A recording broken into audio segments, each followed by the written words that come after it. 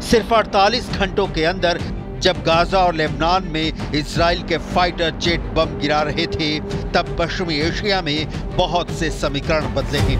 बहुत सी दूरियां नजदीकियों में तब्दील हुई हैं। जैसे ये मुलाकात 2023 में ईरान और सऊदी अरब के बीच रिश्ते सामान्य होने के बाद अब दोनों मुल्कों में संबंध रक्षा सहयोग की तरफ बढ़ चुके हैं। तेहरान पहुंचे सऊदी अरब के सेनाध्यक्ष जनरल फैयाद अल रुवैली ने ईरान के सेनाध्यक्ष मेजर जनरल मोहम्मद बागेरी से मुलाकात की।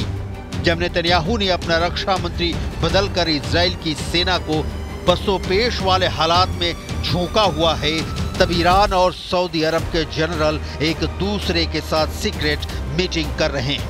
ट्रंप के आने के बाद वाकई पश्चिम एशिया में बहुत कुछ बदल रहा है।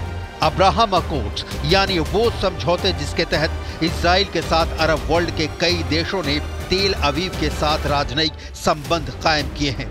इसकी शुरुआत ट्रंप ने ही कराई थी, जब अपने पहले कार्यकाल में उनकी पहल पर यूएई यानी संयुक्त अरब अमीरात, सूडान, मोरक्को और बहरीन ने इजराइल के साथ अपने रिश्तों की शुरुआत की। इसके बाद ऐसा लगने लगा कि पश्चिम एशिया में अरब मुल्कों के बीच सबसे बड़े खिलाड़ी सऊदी अरब के रिश्ते भी इजराइल से सामान्य हो सकते हैं। लेकिन अब फिलिस्तीन को लेकर इजराइल और सऊदी अरब में जो दूरी पहले से कायम थी वो बढ़ती नजर आ रही। सऊदी अरब बार बार कह रहा है कि गाजा में बमबारी बंद हो और नया फिलिस्तीन देश कायम किया जाए। इजराइल इसके लिए तैयार नहीं, लिहाजा तब तक दोनों के बीच संबंध बनेंगे इसकी कोई गारंटी नहीं है। मार्च 2023 में ईरान के साथ रिश्ते सुधरने के बाद सऊदी अरब की सीरिया को लेकर भी नीति बदली है और अब सीरिया के राष्ट्रपति बशर अल असद सऊदी अरब के दोस्त बन चुके हैं। तस्वीरें तो यही बताती हैं।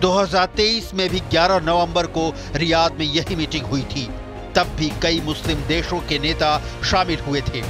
तब भी मुस्लिम देशों ने एकजुट होने और इजराइल पर पाबंदी लगाने की मांग की थी।